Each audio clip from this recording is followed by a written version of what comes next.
شادی کے بعد میں اپنی حافظ قرآن بیٹی سے ملنے جاتی تو میرا داماد کہتا وہ پڑوسن کی بچیوں کو قرآن پڑھانے گئی ہے۔ میں بہت خوش ہوتی اور داماد کو مل کر واپس آ جاتی، مگر اب ہر بار ایسے ہی ہوتا۔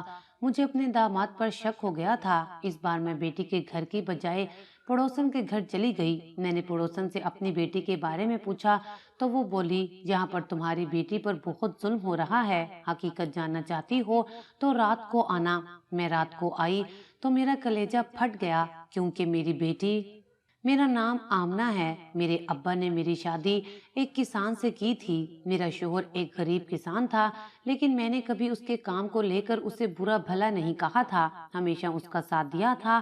میں بھی اپنے شوہر کے ساتھ کسانوں کی طرح کھیتوں میں کام کرنے لگی۔ میرا شوہر مجھ سے بے حد پیار کرتا تھا، مگر جب بھوک سے پیٹ اندر جانے لگے تو خالی محبت پیٹ نہیں بھرتی۔ ہماری شادی کو 3 سال کا عرصہ گزر گیا تھا، مگر میرے ہاں کوئی اولاد نہیں ہوئی تھی۔ میں ہمیشہ اللہ سے بیٹا مانگتی تھی۔ بیٹی اس لیے نہ مانگتی کیونکہ جو نصیب میرے تھے کہیں میری بیٹی کے بھی ویسے نصیب نہ ہوں۔ میں اپنے خاندان کی سب سے خوبصورت لڑکی، کھیتوں میں اپنا رنگ تک کالا کر چکی تھی۔ شادی کے 3 سال بعد مجھے پتا چلا کہ میں حاملہ ہوں۔ میرا شوہر تو بہت خوش ہوا، مگر میں بہت پریشان رہتی تھی کہ اگر بیٹی ہوئی تو کیا کروں گی۔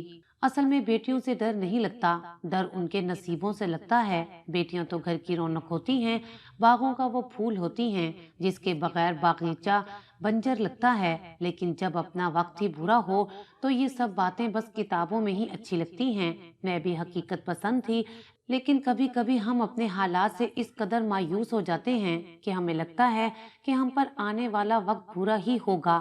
ہم بالکل مایوس ہو جاتے ہیں اور پھر ہمیں وہی ملتا ہے جس کا ہم نے گمان کیا ہوتا ہے۔ میں نے ایک بیٹی کو جنم دیا تھا۔ میری بیٹی بھی میری طرح بے حد خوبصورت تھی۔ میرا شوہر تو بہت خوش تھا۔ اس نے مجھے پہلے دن ہی کہہ دیا تھا کہ میں اپنی بیٹی کو حافظ قرآن بناؤں گا، اور میں نے اس معصوم تتلی کی طرف دیکھا تک نہیں تھا۔ میرے شوہر نے مجھے بہت سمجھایا کہ بیٹیاں اللہ کی رحمت ہوتی ہیں، مگر تم کیوں خوش نہیں ہو؟ لیکن میں ان کو یہ نہیں کہہ پاتی تھی کہ میں اپنی بیٹی کو اس کے شوہر کے ساتھ کھیتوں میں برباد ہوتے نہیں دیکھ سکتی۔ خیر، وقت گزرتا گیا اور میری بیٹی بھی بڑی ہو گئی۔ بڑی بیٹی کی پیدائش کے بعد اللہ نے پھر سے مجھے ایک بیٹی سے نوازا تھا۔ شاید اللہ نے مجھے بیٹیاں دے کر آزمایا تھا، میں اس کی عطا پر کیا کرتی ہوں۔ دوسری بیٹی کی مرتبہ میں کچھ سنبھل گئی تھی، لیکن میری بڑی بیٹی اور میرے درمیان جو فاصلے قائم ہو گئے تھے وہ اب تک قائم تھے۔ وہ مجھ سے کچھ کھچی کھچی سی رہتی تھی، مجھ سے بھی زیادہ بات نہیں کرتی تھی، مگر میرا شوہر بہت خوش تھا۔ وہ روز اپنی بیٹی کو خود مدرسے چھوڑنے آتا اور واپس بھی خود لے آتا۔ میری بڑی بیٹی عائشہ نے قرآن مجید دیکھ کر پڑھ لیا تھا۔ اب وہ اسے حفظ کر رہی تھی اور فارغ وقت میں وہ کھیتوں میں اپنے باپ کی مدد بھی کیا کرتی تھی۔ مجھے خود پر غصہ آتا تھا کہ میں نے اپنی پھول جیسی بیٹی کی شخصیت بگاڑ کر رکھ دی ہے، لیکن یہ سب میرے بس میں نہیں تھا۔ میں اپنی بیٹی کو چٹان بنانا چاہتی تھی تاکہ کل کو اگر اسے کسی مشکل کا سامنا کرنا بھی پڑے تو وہ کبھی نہ گرے، جس میں میں کسی حد تک کامیاب بھی ہو گئی تھی۔ میں نے اور میرے شوہر نے ہماری بیٹیوں کی جہاں تک ہو سکتا تھا تمام خواہشات پوری کی تھی۔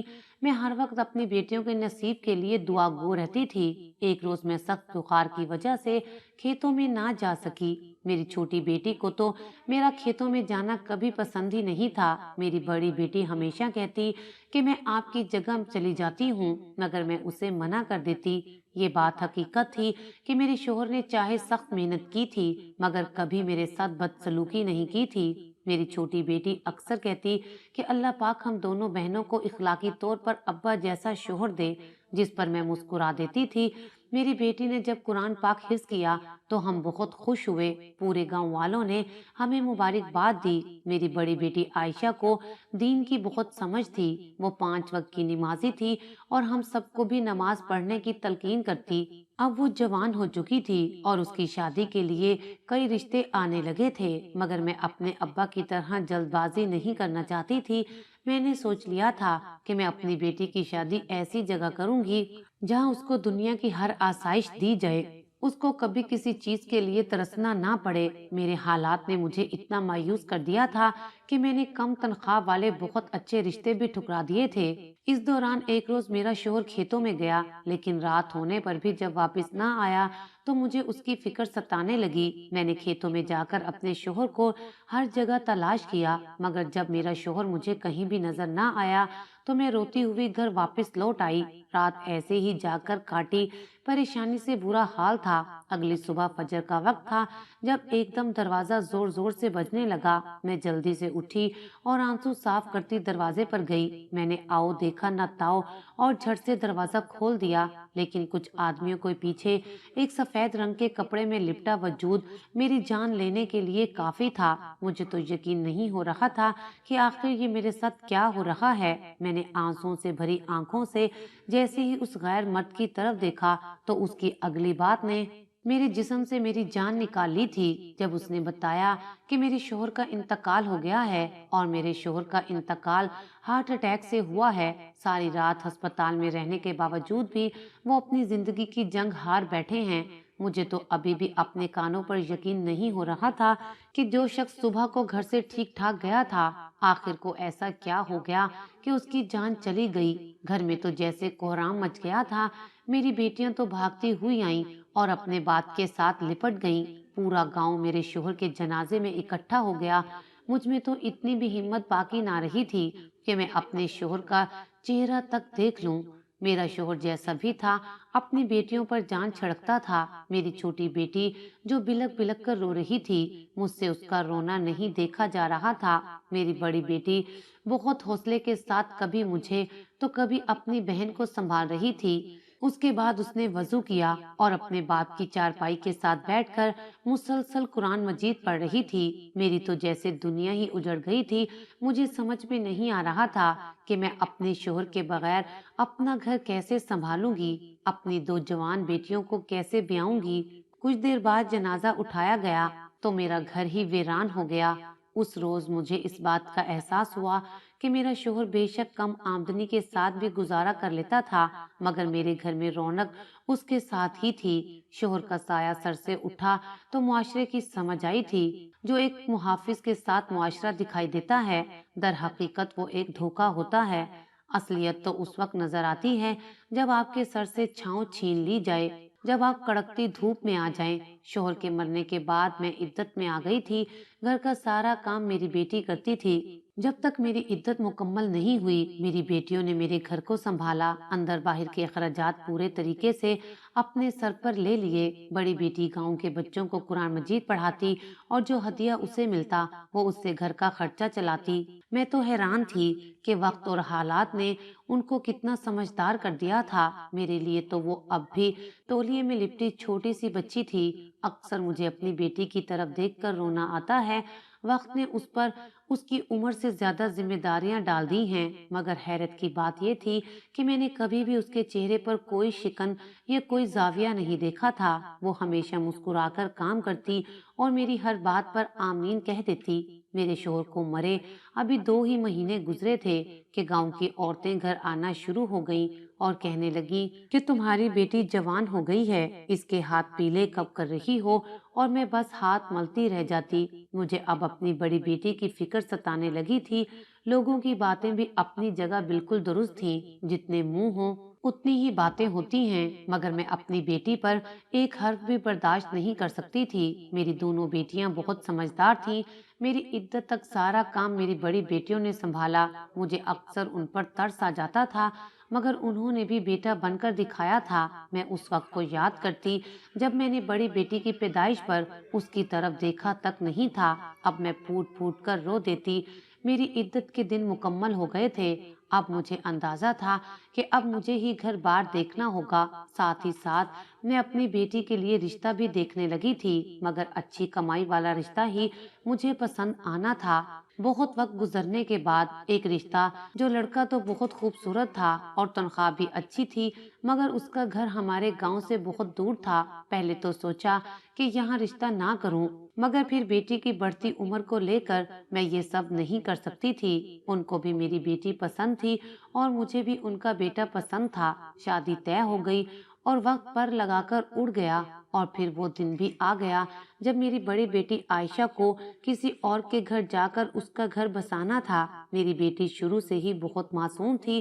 دلہن کا جوڑا پہن کر تو وہ کسی پرستان کی پری لگ رہی تھی۔ نکاح ہوا اور پھر رخصتی کا وقت بھی آ گیا۔ میں اور میری بیٹی ایک دوسرے کے ساتھ لگ کر پھوٹ پھوٹ کر رونے لگے۔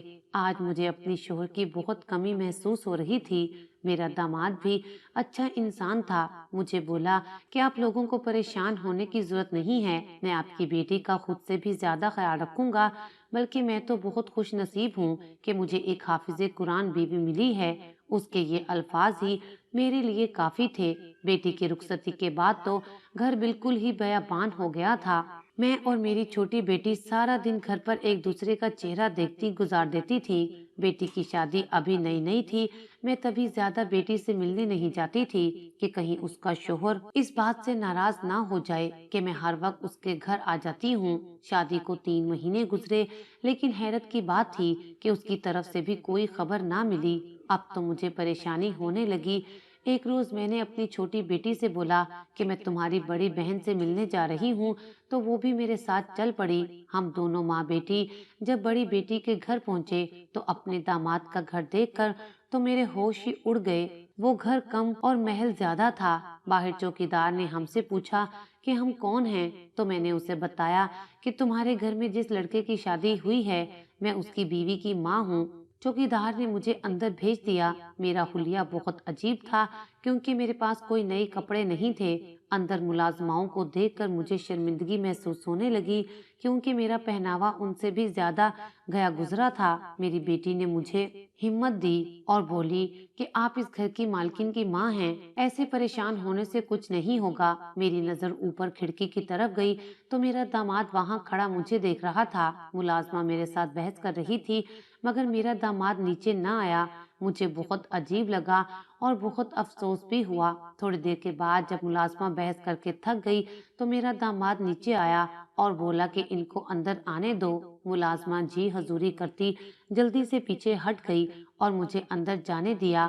میں آنکھوں میں آنسو لیے اپنے داماد کے پیچھے چل پڑی۔ حیرت کی بات تو یہ تھی کہ میری بیٹی کہیں نظر نہیں آ رہی تھی۔ میں نے سوچ لیا تھا کہ میں آج اپنی بیٹی سے مل کر اس کو بتاؤں گی کہ اس کی ملازمہ نے میرے ساتھ کیسا رویہ کیا ہے۔ مجھے جس کمرے میں بٹھایا گیا وہ کمرہ بہت بڑا تھا۔ میں نے داماد سے پوچھا کہ میری بیٹی کہاں ہے، اس کو بلا دو۔ تب داماد نے کہا کہ وہ ابھی گھر پر موجود نہیں ہے، وہ ہماری کالونی کی بچیوں کو قرآن پڑھانے گئی ہوئی ہے اور وہ شام تک واپس آئے گی۔ میں نے چھوٹی بیٹی کی طرف دیکھا اور اس کو بولی کہ ہمارا یہاں آنا تو پھر بیکار گزرا ہے، ہمیں پتا ہوتا تو ہم شام کو آتے۔ اتنی ملازمائیں ہونے کے بعد بھی داماد نے ہمیں ایک گلاس پانی تک نہ پوچھا۔ تھک ہار کر میں نے ہی داماد سے بول دیا کہ بیٹا ہمیں ایک گلاس پانی ہی پلا دیں۔ میرے داماد نے مجھے پانی پلایا اور میں اپنی چھوٹی بیٹی کو لے کر وہاں سے نکل آئی تھی۔ مجھے کچھ تو عجیب لگ رہا تھا۔ گھر آتے ہی میں نے اپنی چھوٹی بیٹی سے بولا کہ دعا کرو تمہاری بڑی بہن ٹھیک ہو۔ کچھ روز گزرے تو مجھے بیٹی کی یاد ستانے لگی۔ میں پھر سے اپنی بیٹی سے ملنے چلی گئی، لیکن اس بار پھر داماد نے کہہ دیا کہ آپ کی بیٹی کی طبیعت ٹھیک نہیں تھی، اس لیے وہ سو رہی ہے اور ڈاکٹر نے اسے جگانے سے منع کیا ہے۔ میں تبھی بولی کہ بس مجھے اپنی بیٹی کو دیکھ لینے دو، میں پھر یہاں سے چلی جاؤں گی۔ مگر داماد نے یہ بہانہ کر دیا کہ اگر میں اس سے ملنے جاؤں گی تو وہ اٹھ جائے گی، جو اس کی صحت کے لیے ٹھیک نہیں ہوگا۔ میں پھر سے مایوس ہو کر گھر واپس لوٹ آئی۔ ہر بار بیٹی کی شادی کے بعد جب بھی میں اس سے ملنے جاتی تو داماد کہتا کہ وہ سو رہی ہے، یا پھر وہ کہہ دیتا کہ وہ بچیوں کو پڑھانے گئی ہوئی ہے اور مجھے واپس بھیج دیتا، اور ہر بار مایوس ہو کر میں لوٹ آتی اور گھر آ کر پریشان ہوتی رہتی۔ 4 مہینے ایسے ہی گزر گئے تھے، لیکن داماد چونکہ بڑا آدمی تھا تبھی میں اس کا مقابلہ نہیں کر سکتی تھی۔ اب تو ایسے لگتا تھا جیسے بڑی بیٹی میں نے اپنے ہاتھوں سے ہی گوا دی ہے۔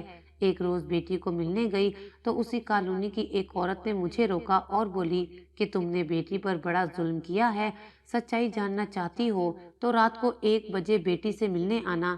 اب تو میرا شک حقیقت میں بدل رہا تھا۔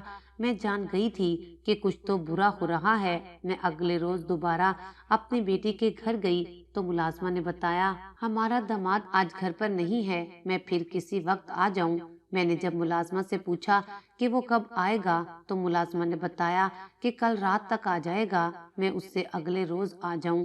اب میں نے سوچ لیا تھا کہ مجھے اپنی بیٹی سے ملنے سے کوئی نہیں روک سکتا۔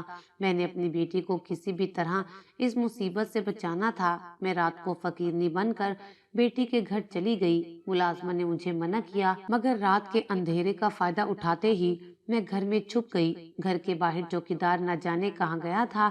میں دھیرے سے گھر کے اندر داخل ہوئی اور چوری چھپے اپنی بیٹی کا کمرہ تلاش کرنے لگی۔ گھر چونکہ بہت بڑا تھا تبھی مجھے کافی مشکل پیش آئی تھی۔ میں ابھی ایک ایک کمرہ کھول کر دیکھ رہی تھی کہ ایک ملازمہ نے میرا سایہ دیکھ لیا اور وہ میری طرف آنے لگی۔ اب مجھے جلدی سے وہاں سے بھاگنا تھا، سو میں چھپتے ہوئے ایک کمرے میں چلی گئی جو بالکل اندھیرے میں ڈوبا ہوا تھا۔ مجھے جب یقین ہو گیا کہ ملازمہ وہاں سے جا چکی ہے، میں جیسے ہی کمرے سے باہر نکلنے لگی تو مجھے ایسے محسوس ہوا جیسے کسی کی گھٹی گھٹی آواز سنائی دے رہی ہے، لیکن اپنا وہم سمجھ کر میں پھر سے وہاں سے نکلنے لگی۔ مگر پھر سے جب میں باہر نکلنے لگی تو میرے پیر کے ساتھ کوئی انسانی وجود ٹکرایا۔ میں حیرت سے اپنے آس پاس کسی کو محسوس کر رہی تھی۔ میں نے اس کمرے کی لائٹ آن کی تو میری روح کانپ گئی، کیونکہ داماد نے میری بیٹی کو رسیوں سے باندھ کر کمرے میں بند کر رکھا تھا۔ میرے تو قدموں تلے سے زمین نکل گئی۔ اپنی بیٹی کی یہ حالت دیکھ کر مجھے یقین نہیں آ رہا تھا کہ یہ میری پہلی والی بیٹی ہی ہے۔ آنکھوں کے گرد سیاہ حلقے اور چہرے پر نہ جانے کتنے ہی نشانات تھے۔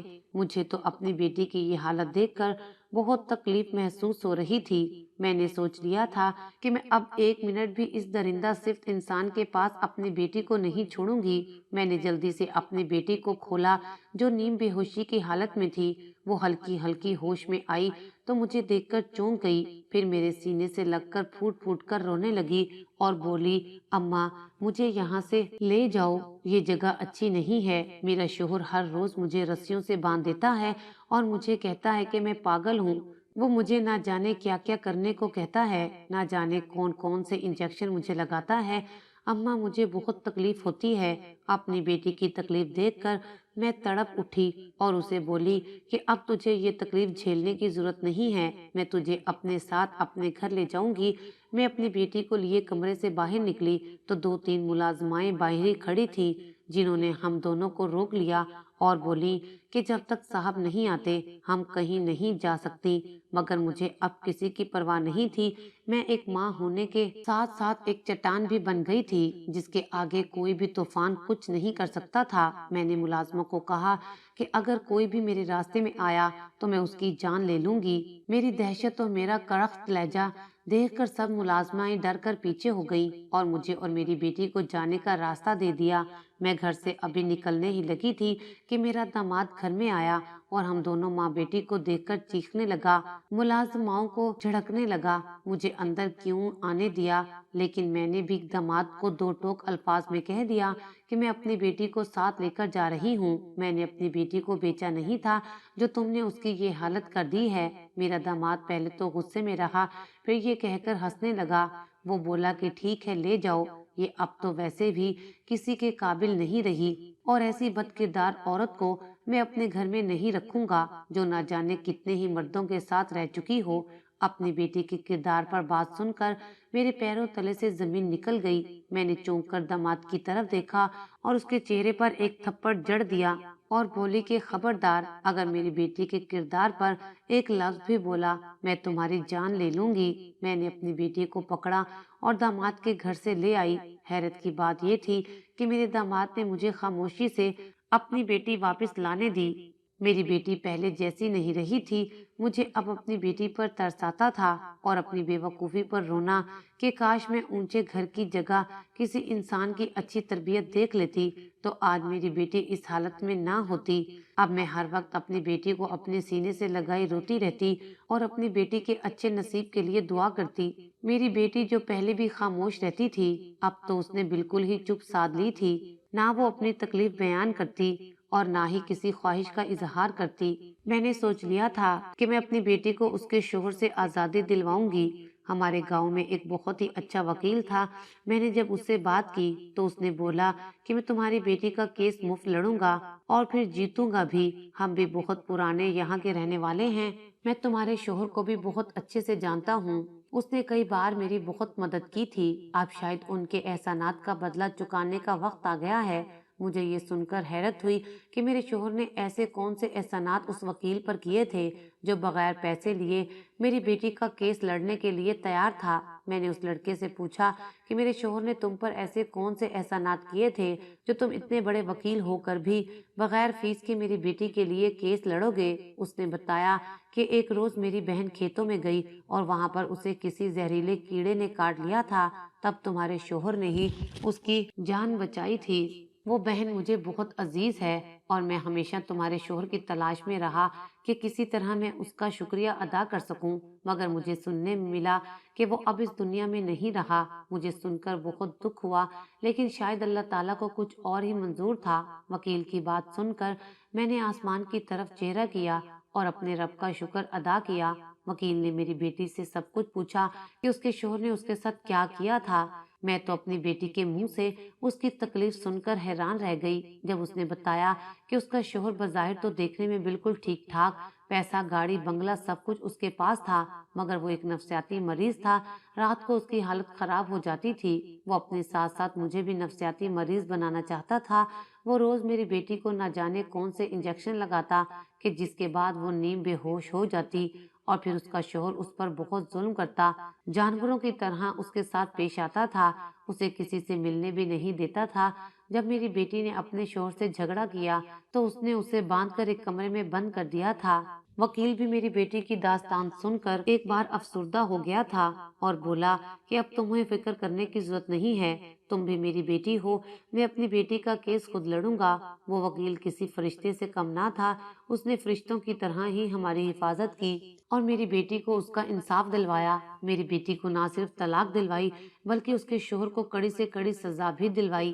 ہم اپنی بیٹی کو ہر طرح کا سکون دے سکتے ہیں، اگر نہیں دے سکتے تو وہ اس کا نصیب ہے، لیکن حیرانگی اس بات کی تھی کہ میری بڑی بیٹی طلاق کے بعد بھی میری طرح مایوس نہیں ہوئی تھی، بلکہ اس نے اپنے آپ کو مزید مضبوط کر لیا تھا، اور وہ ہمیشہ کہتی تھی کہ میں کبھی بھی لوگوں کی وجہ سے اپنے اللہ کو ناراض نہیں کروں گی، کیونکہ مایوسی کفر ہے۔ جو میرے ساتھ ہوا وہ میرے لیے آزمائش کا وقت تھا۔ اس واقعے کے 1 سال بعد میں نے اپنی دونوں بیٹیوں کی شادی ایک اچھے گھرانے میں کر دی تھی۔ شادی کے بعد بڑی بیٹی مجھے اپنے ساتھ لے گئی تھی۔ آج میری اور میری بیٹیوں کی زندگی میں صرف خوشیاں ہی خوشیاں ہیں۔